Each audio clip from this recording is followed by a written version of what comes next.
হৰি ভকতৰ জানা যেন কল্পতৰু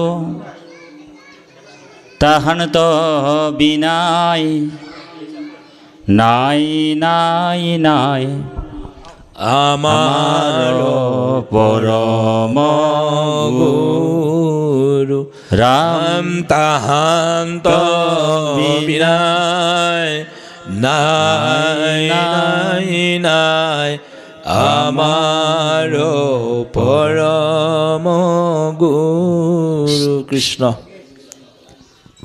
পঞ্চভূতে নানা হরির স্রজিয়া প্রবেশিত তাতে লীলায় করণত শুভন যিটো নারায়ণ প্ৰণামো তাংক সদায় মোৰ বাক্যচয় হেহি কৃপাময় মোৰ বাক্যচয় অলংকৃত কৰণ তোক শৃংগাৰাদি নানা ৰখে বা জহৌক আনন্দে লোক শুনুক আনন্দে লোক শুনুক। অনন্তকোটি ব্ৰহ্মাণ্ডৰ পৰম অধ্যক্ষ অনন্তকোটি ব্ৰহ্মাণ্ডৰ পৰম অধিকাৰী অনন্তকোটি ব্ৰহ্মাণ্ডৰ পৰম নায়ক অনন্তকোটি ব্ৰহ্মাণ্ডৰ পৰম ঈশ্বৰ ভগৱান কৃষ্ণৰ অভয় পদ পংকজ কমলত কোটি কোটিবাৰ ভক্তিপূৰ্ণ সেৱা জনোৱা হৈছে। যিটো মহামতী গুৰুজনা হৰি ভক্তি পন্থ উপদেশ দিয়া দুখময় সংসাৰ পাৰ কৰে তেনেহেন শ্ৰী গুৰুৰ শ্ৰীচৰণত লক্ষ লক্ষ হাজাৰ হাজাৰ কোটিবাৰ ভক্তিপূৰ্ণ সেৱা জনোৱা হৈছে কৃষ্ণ। আজি এই মহান পবিত্ৰ পুণ্যতীৰ্থ মাজুলীৰ সত্ৰ মহানগৰী শালমৰা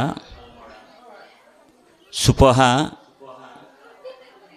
এই নামঘৰ বৰনামঘৰ চাৰিদিনীয়া কাৰ্যসূচীৰে কলিযুগৰ শ্ৰেষ্ঠ ধৰ্ম জ্ঞানযজ্ঞ কল্পতৰু শাস্ত্ৰ পুৰাণ সূৰ্য মহাভাগৱত নিৰন্তৰ ভকতসকলৰ সংকল্পৰ যোগেদি শ্ৰৱণ আৰু কীৰ্তন ধৰ্ম পালন কৰিছে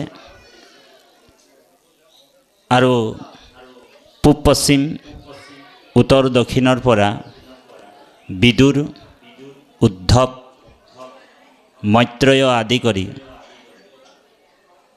সন্ত মহন্ত ভকত বৈষ্ণৱ এই পবিত্ৰ ভূমিত আসন অলংকৃত কৰি আসনৰ সৌষ্ঠৱ বৃদ্ধি কৰি আছে আৰু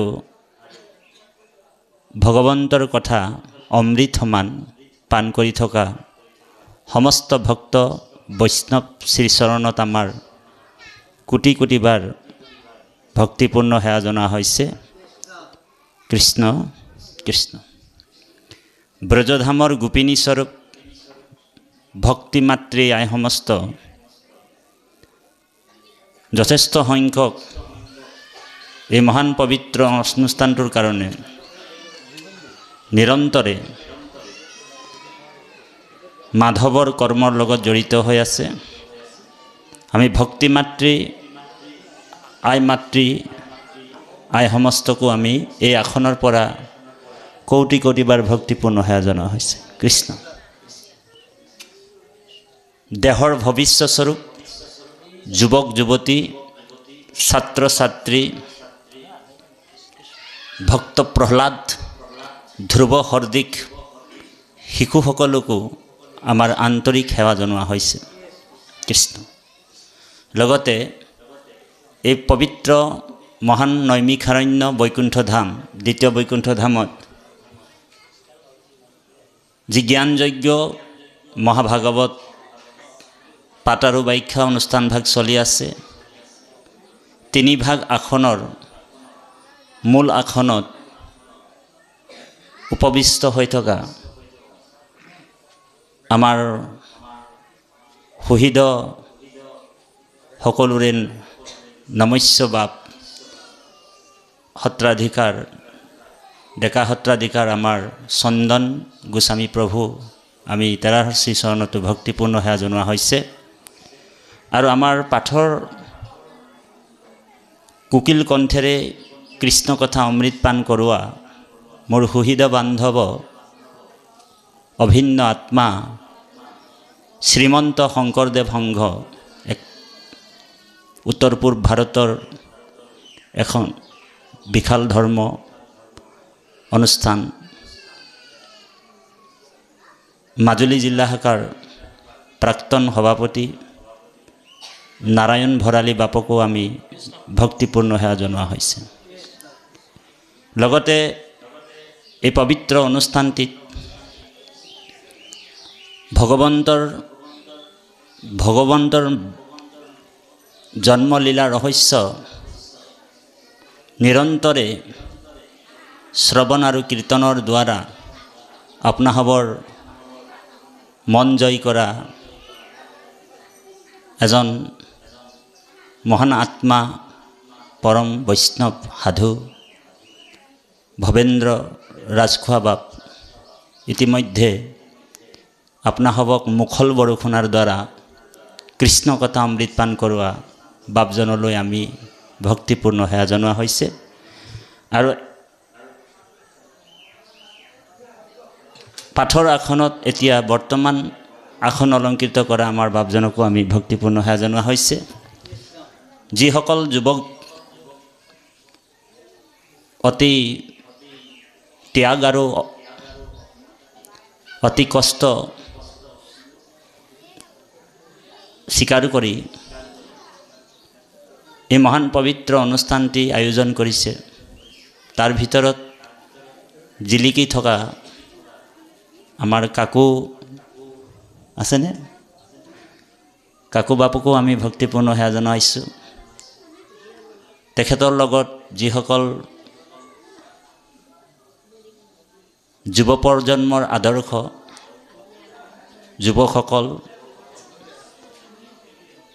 যিটো সময়ত ভাৰতবৰ্ষ নহয় গোটেই অসমতে যুৱ প্ৰজন্মৰ এটা বিশৃংখলা ৰূপ দেখা পোৱা যায়, সেই সময়ত এই মহান পবিত্ৰ ভূমিত ভগৱন্তৰ কৃষ্ণ সংস্কৃতিৰ লগত জড়িত হৈ আছে যুৱকসকল আমি দেখি আচৰিত হৈ গ'লোঁ। গতিকে ভাগৱত ধৰ্ম আপুনি আচৰি আনকো শিকাবে, সেইটোৱে হৈছে ভাগৱত ধৰ্ম। ভাগৱত ধৰ্ম নিজে আচৰণ কৰি আনকো শিকাব লাগিব। আপুনি যদি ঈশ্বৰৰ বিষয়ে জানে 10 জনক আপুনি ঈশ্বৰৰ জ্ঞান দিব লাগিব। আৰু আপুনি যদি ঈশ্বৰৰ বিষয়ে নাজানে ঈশ্বৰৰ বিষয়ে আনৰ পৰা জ্ঞান ল'ব লাগিব। গতিকে মহাভাগৱত ধৰ্ম এই পবিত্ৰ ভূমিত শব্দ ব্ৰহ্মৰ যোগেদি কৃষ্ণ কথা শ্ৰৱণ কীৰ্তন নিৰন্তৰ চলি আছে।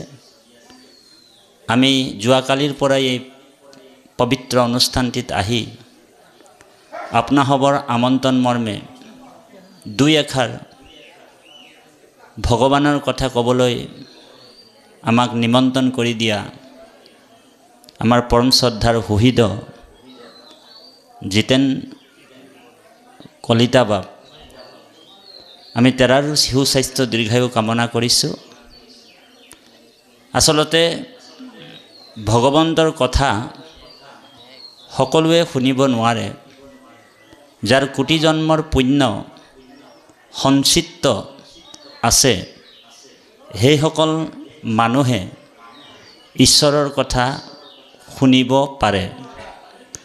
ভাগৱতৰ একাদশ খণ্ডত কৈছে,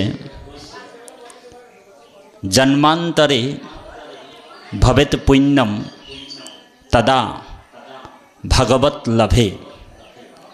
ভগৱান কৃষ্ণই উদ্ধৱক কৈছে, হে উদ্ধৱ, জন্মান্তৰে ভৱেত পুণ্যম তদা ভাগৱত লাভে। জন্মে জন্মান্তৰ যাৰ পুণ্য সঞ্চিত আছে, সেইসকল মানুহে, সেইসকল ব্যক্তিহে কৃষ্ণ কথা কাণ পাতি শুনিব। মহাপুৰুষ জগতগুৰু শ্ৰীমন্ত শংকৰদেৱে দশম স্কন্ধৰ আৰম্ভণিতেই এই তত্ত্বটো কৈছে পদবন্ধে, ই ৰাম শতকোটি জনমৰ মহাপাপ স্বয়, যিটো মনুষ্যৰ নিৰণ তৰে ভৈলাক্ষয়। হিজন কৃষ্ণ কথা শুনিবাক পাৰে, পাপীৰ কাণত পাপ হুচিহেন তাৰে। কি বুলি ক'লে গুৰুজনাই? যে শতকোটি জনমৰ মহাপাপছয়, যিটো মনুষ্যৰ নিৰন্তৰে ভৈলাক্ষয়। হিজন কৃষ্ণ কথা শুনিবাক পাৰে, পাপীৰ কাণত পাপে হুচিহেন তাৰে। বোলে পাপীজনক যদি আমাৰ কমিটি উদ্যোক্তা ঘৰত গৈ তামোল পাণ গোৱা অৰ্চনী দি নিমন্ত্ৰণ কৰি আহে যে বাপ, আমি 4 দিনীয়া কাৰ্যসূচীৰে অনুষ্ঠানটো পাতিছোঁ, আপুনি কিন্তু আহিব লাগিব। যদি মানুহজন পাপী হয়, জানু পাৰি পাৰি, জানু পৰা মানে আঁঠু লোৱা, জানু পাৰি পাৰি আঁঠু লৈ লৈ যদি সেৱা কৰি আহে, তেওঁ যদি পাপী বোলে ইয়ালৈ আহিব নোৱাৰে। 1 আৰু 2 হৈছে, যদিও কেনেবাকৈ আহিও যায়, তেনেহ'লে অকণমান দেৰি ঈশ্বৰৰ কথা শুনিব। তাৰপিছত কি হ'ব? তাক যেতিয়া ভগৱানৰ কথাবিলাক কাণত বিন্ধিব, তেতিয়া অকণমান খুচমুচ কৰিব। এনেকুৱা খুচমুচ কৰিব আৰু লাহেকৈ ওলাই লৰ মাৰিব, অ হৰি অ ৰাম। বোলে পাপীয়ে কৃষ্ণ কথা শুনিব নোৱাৰে। সেইকাৰণে কৃপালু বাপাই সমস্ত আপোনালোকৰ জীৱন ধন্য, আপোনালোকৰ পুণ্য আছে। সেইকাৰণে আপুনি মই আহি কৃষ্ণৰ কৃপাত এই মহান পবিত্ৰ অনুষ্ঠানটোত আহি বহি আছোঁ ধৈৰ্য ধৰি। সেইকাৰণে মহাপুৰুষ জগতগুৰু শ্ৰীমন্ত শংকৰদেৱে কীৰ্তনত লিখিছে,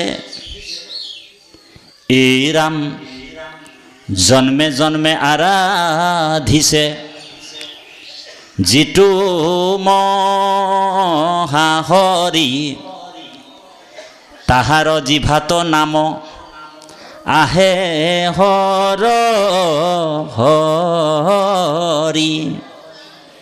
জন্মে জন্মে আৰাধিছে যিটো মহাহৰি, তাহাৰ জিভাত নাম আহে হৰ হৰি।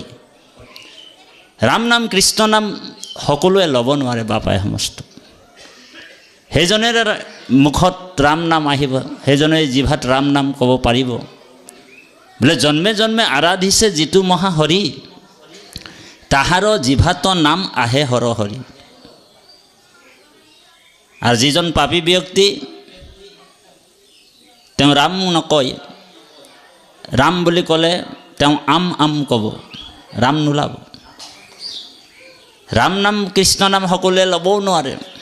মহাপুৰুষ গুৰুজনাই কৈছে, এই ৰাম জন্মে জন্মে কৰি আছে পাপৰ পৰ্বত, আজোৰণতে নাহে নাম তাহাৰ জিভাত বোলে জন্মে জন্মে কৰি আছে পাপৰ পৰ্বত, আজোৰন্তে নাহে নাম তাহাৰ জিভাত। তেওঁ ৰাম বুলি ক'বও নোৱাৰে, কৃষ্ণ বুলি ক'ব নোৱাৰে। গতিকে উচ্চ কণ্ঠেৰে আপোনাক বাহিৰে ভিতৰে দেই, উচ্চ কণ্ঠেৰে 3 বাৰ কৃষ্ণ বুলি ক'ব। হৰিৰূপী ব্ৰহ্মাণ্ডটো লৰি যোৱাকৈ ৰাম বুলি ক'ব লাগিব। সেইকাৰণে মহাপুৰুষ জগতগুৰু শ্ৰীমন্ত শংকৰদেৱে ভাগৱতৰ পদৰ শেষে শেষে ডাকি বোলা ৰাম ৰাম লিখিছে। বোলে ইয়াৰ ৰহস্যটো কি? বোলে গুৰুজনাই লিখিব পাৰিলেহেঁতেন মনে মনে বোলা ৰাম ৰাম, হয়নে বাপ? কৃষ্ণ ডাকি বোলা কিহৰ কাৰণে লিখিছে? তাৰমানে ৰাম নাম কৃষ্ণ নাম যেতিয়া আমি ডাকি ল'ম, তেতিয়া আমাৰ সেই আত্মাটো হাৰ পাই যায়। আত্মাটো ক'ত আছে সেই বিষয়টোত কোনো বিজ্ঞানে ঢুকি পোৱা নাই। বেদত উল্লেখ কৰিছে যে আত্মা ইমানেই সূক্ষ্ম, বোলে অনুৰ্ণী আনিয়াম মহতু মহিয়ান, মানে অনুতকৈ অনু, একেবাৰে সূক্ষ্মতকৈ সূক্ষ্ম, আৰু মহানতকৈ মহান সেইজন পৰমাত্মা, হয়নে বাৰু? তাৰে এটা আমি অংশ, হয়নে? গতিকে আত্মাটোৰ কিমান সূক্ষ্ম বুলি কৈছে? বোলে বালাগ্ৰ শতভাগস্য, তৈত্ৰয় উপনিষদত কৈছে যে বালাগ্ৰ শতভাগস্য শতধা কল্পিতস্য সৌভাগ জীৱ বিজ্ঞয় শোষানন্তায় কল্পিতস্য। বালাগ্ৰ শতভাগস্য, এডাল চুলি যদি মূৰৰ পৰা টানি অনা হয়, তাক যদি 1000 টুকুৰা কৰা হয়, ধ্যান দি শুনিব, বৰ গুৰুত্বপূৰ্ণ কথা। যদি চুলিটো টানি আনিলে মূৰৰ পৰা, তাক 1000 টুকুৰা কৰি দিয়া হয়, বোলে কি যন্ত্ৰত কাটিব? এনেকুৱাতো যন্ত্ৰও নাই।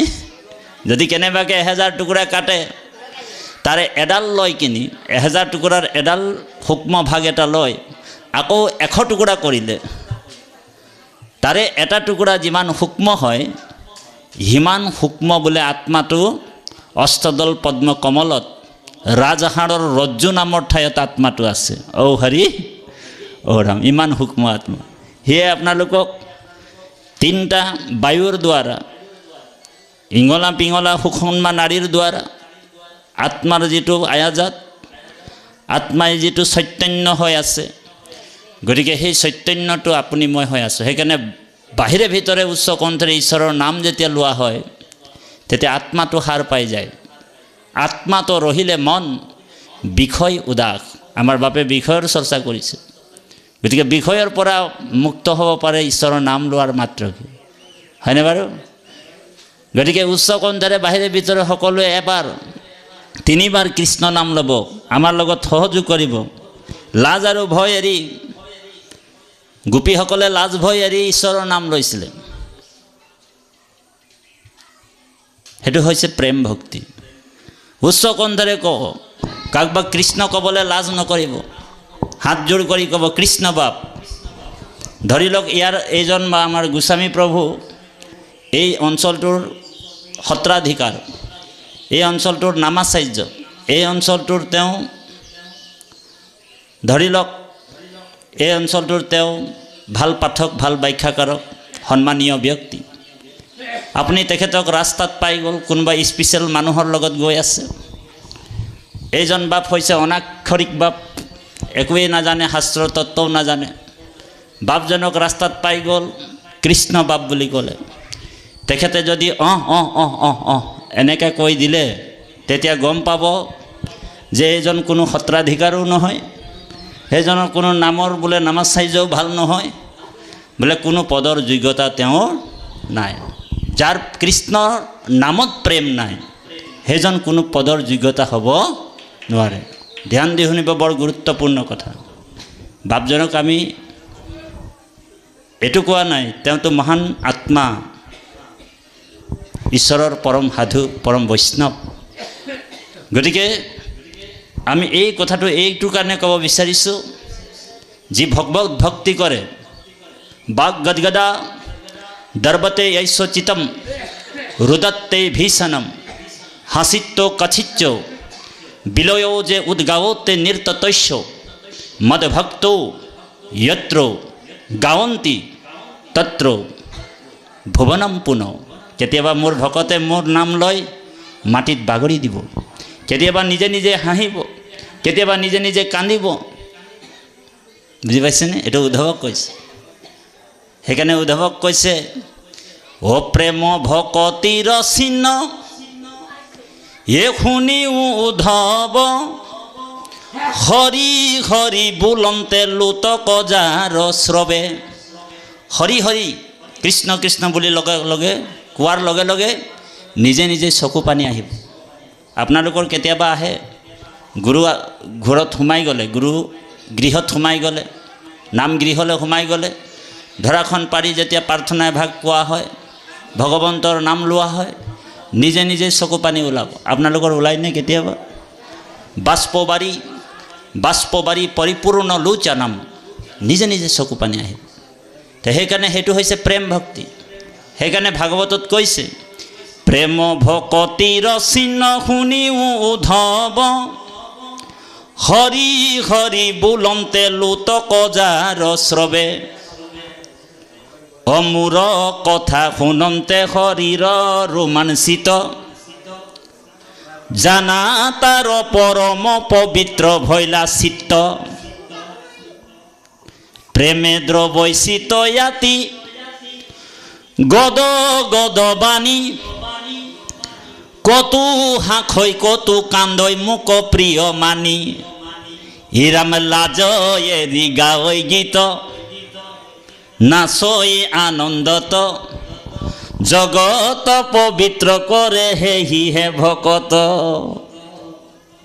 সেইজন ভকতক জগত পবিত্ৰ কৰে বুলি কৈছে।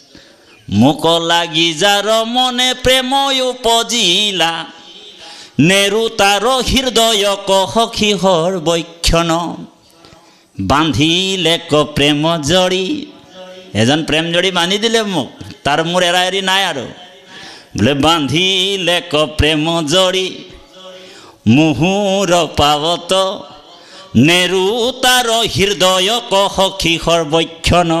সেইজন হৃদয়ৰ পৰা মই 1 মিনিট আঁতৰিব নোৱাৰোঁ।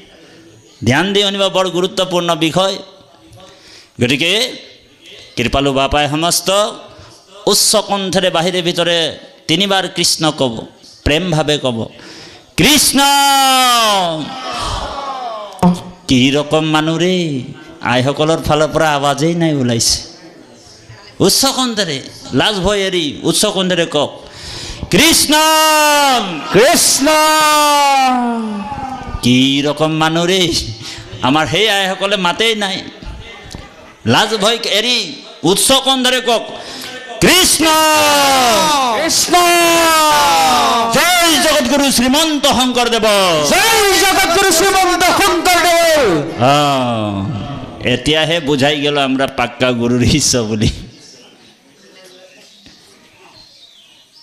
তাৰ মানে ভগবন্ত প্ৰেম ভক্তি।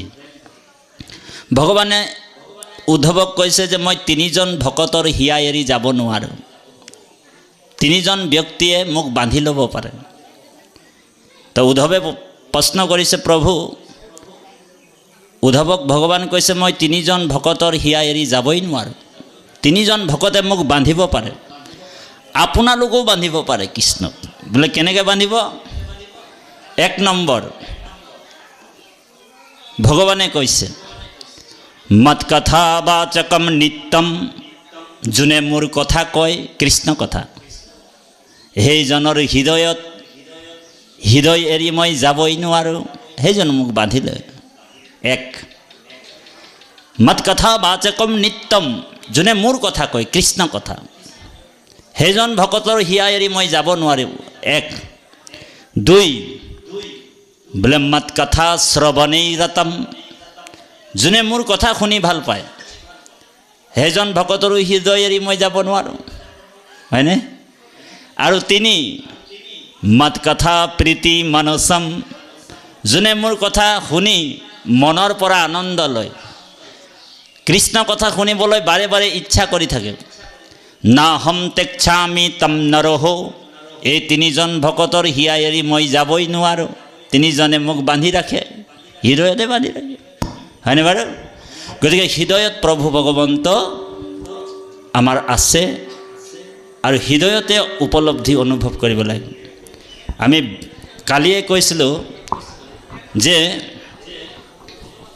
ভগৱন্তক বিচাৰি আপুনি মই বাহিৰলৈ যাব নালাগে। ভগৱন্তক নিজৰ হৃদয় তীৰ্থত বিচাৰিব লাগিব। বোলে ইদম তীৰ্থম, পদ্মপুৰাণত কৈছে, ইদম তীৰ্থম ভ্ৰমন্তি তামসা জনা, আত্মম তীৰ্থম ন জানন্তে কথম মুখ্যো বৰাননা। ইদম তীৰ্থম ভ্ৰমন্তি তামসা জনা, আত্মম তীৰ্থম ন জানন্তে কথম মুখ্য বৰাননা। যেতিয়ালৈকে আত্মতীৰ্থৰ কথা নাজানে তেওঁৰ মুখ্য কেনেকৈ হ'ব, মুক্তি কেনেকৈ হ'ব? বুজি পাইছেনে কথাটো? সেইকাৰণে মহাপুৰুষ মাধৱদেৱে নামঘোষাত লিখিছে, আত্মা ঈশ্বৰক লাগ প্ৰত্যক্ষ সততে পায়, নপাই তাংক জানা অবিদ্যাত। আত্মা ঈশ্বৰক লাগ প্ৰত্যক্ষ সততে পায়, নপাই তাংক জানা অবিদ্যাত। অবিদ্যা নাখিলে সাক্ষাতে কৃষ্ণক পায়, কণ্ঠলগ্ন বস্তুক সাক্ষাৎ। সেইকাৰণে বেদস্তুতিত বেদসকলেও কৈছে কি বুলি, হৃদয়ত আছা তুমি ও তোমাক নপাৱে স্বামী। বেদসকলে কৈছে হৃদয়ত আছা তুমি তোমাক নপাৱে স্বামী, ভক্তিচাৰী বিষয় লোভত কণ্ঠতে আশয় মণি, তাকো বিস্মৰিয়া মানি নজানি বিচাৰে বাহিৰত। বেদসকলে কৈছে যে তুমিতো হৃদয়তে আছা, তোমাক বিচাৰি মানুহে বোলে হয়নে, না মন্দিৰ মে, না মছজিদ মে, না সড়ক মে, না গুফা মে, मैं तो तेरी पास हूँ, मैं तो তোৰ লগতে আছোঁ। অনাদি কাললৈকৈ পৰমাত্মা আমাৰ লগতে আছে। বোলে এইটো জন্মতেই নহয়, আৰু কিমান কিমান 84 লক্ষ জনী জন্ম কৰি ভ্ৰমণ কৰিলোঁ। চৰাই চিৰিকটি বাঘ ভালুক, আমি গৰুৰ পেটত সোমাই আহিছিলোঁ, গৰুজনীও মোৰ মা আছিল। আমি গাধৰ পেটত সোমাই আহিছিলোঁ, বোলে গাধজনীও মোৰ মা আছিল। আমি জেঠীৰ পেটত সোমাই আহিছোঁ, জেঠীজনীও মোৰ মা আছিল। বিষ্ণু পুৰাণত কৈছে, স্থাৱৰ বিংশতি লক্ষম জলজম নৱলক্ষণ কুৰ্মাঞ্চ ৰুদ্ৰ লক্ষঞ্চ দশ লক্ষঞ্চ পক্ষিনাম ত্ৰিংশ লক্ষঞ্চ পশুনাম চতুৰ্লক্ষণ মানৰ তত্ত্ব মনুষ্যানম প্ৰপত্যন্তে কৰ্মণা সাধয়তে। ইমান জনী ভ্ৰমণ কৰাৰ পিছত জীৱই যেতিয়া ভাগৰি যায়, তেতিয়া কৃষ্ণই কৃপা কৰি মানুহৰ জন্ম দি দিয়ে। এই মানুহৰ জন্মটো দুৰ্লভ বুলি কৈছে, পাবলৈ বহুত টান, হয়নে? মানুহৰ জন্মটো এইবাৰ আমাক দিছে, মানুহৰ জন্মটো পোৱাটো বহুত দুৰ্লভ। আমাক গুৰু ভগৱানে গল্ডেন চান্স দিছে মানুহৰ জন্মটো, এইটো গল্ডেন চান্স পাইছোঁ আপুনি মই। সেইকাৰণে ভক্ত প্ৰহ্লাদে ক'ব অলপ আগত, দৈত্য শিশুসকলক ভক্ত প্ৰহ্লাদৰ আবিৰ্ভাৱ হোৱা নাই। ভক্ত প্ৰহ্লাদে কৈছে বোলে দুৰ্লভম মনুষ্যম দেহা, মানুহৰ জন্মটো বহুত দুৰ্লভ, পাবলৈ বহুত টান। তদপি কিন্তু অৰ্ধুবম অৰ্থদম চাবাক, আজি আছে কালি নাথাকিবও পাৰে, কচু পাতৰ পানী। ভক্ত প্ৰহ্লাদে কৈছে বোলে দুৰ্লভম মনুষ্যম দেহা, মানুহৰ জন্মটো পাবলৈ বহুত টান, বহুত দুৰ্লভ। তদপি অৰ্ধুবম অৰ্থদম, কিন্তু চাবা আকৌ আজি আছে কালি নাথাকিবও পাৰে, কচু পাতৰ পানী। কুমাৰো আচৰে প্ৰাক ধৰ্মানি ভাগৱত, কৰিও কুমাৰ কালে ভাগৱত ধৰ্ম। ভাগৱত ধৰ্মটো আমাক শৈশৱ অৱস্থাৰ পৰাই, কুমাৰ কালৰ পৰাই ভাগৱত ধৰ্ম কৰিবলৈ কৈছে ভক্ত প্ৰহ্লাদে। সেই দৈত্য শিশুসকল কোননো বাৰু? আপুনি মই দৈত্য শিশু, আমাক উপদেশ দি আছে ভক্ত প্ৰহ্লাদে। অলপ পিছত ভক্ত প্ৰহ্লাদ জন্ম হ'ব, হিৰণ্যকশিপুৰ হিৰণ্যাক্ষ হিৰণ্যক্ষক বধ কৰিব বৰাহ ভগৱানে। ভগৱন্ত বৰাহ ৰূপ হৈ অৱতাৰ হ'ব। যদা যদৈশ্য বোলে যদা যদৈশ্য ধৰ্মৈশ্য ক্ষয়ো বৃদ্ধিশ্য পাপো মনঃ তদা তু ভগৱানীশ্য আত্মনম সৃজন্তে হৰি। যেতিয়া বোলে ধৰ্ম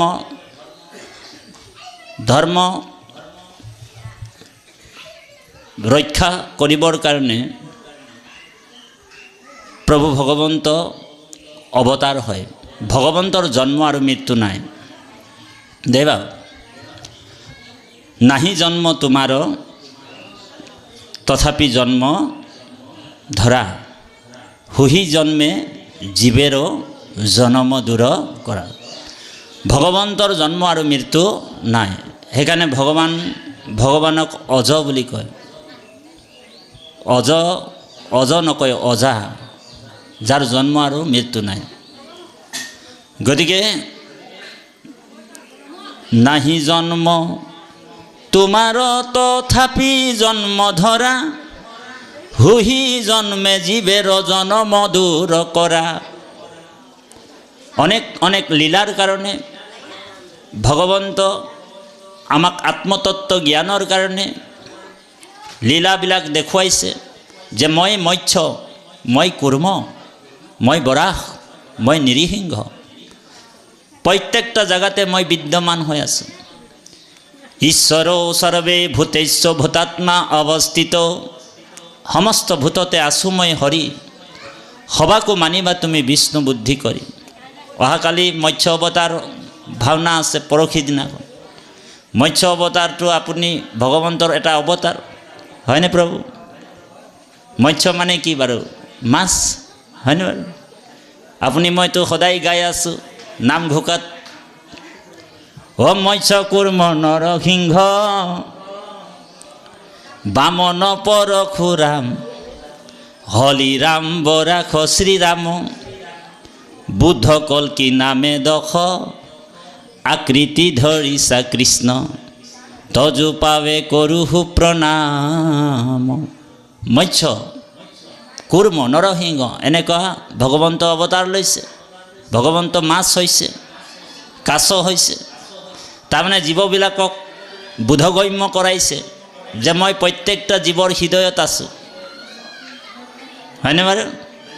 এই গোটেই চৰাচৰ জগতখন মোৰ দ্বাৰাই পৰিচালনা হৈ আছে হয়নে? সেইকাৰণে গোটেই জগতখনক মই পৰিচালনা কৰি আছোঁ আৰু মই প্ৰত্যেকটা জীৱৰাশিৰ যত জীৱক জংগম কীট পতংগম অগনগ জগত তেৰি কায়া গোটেই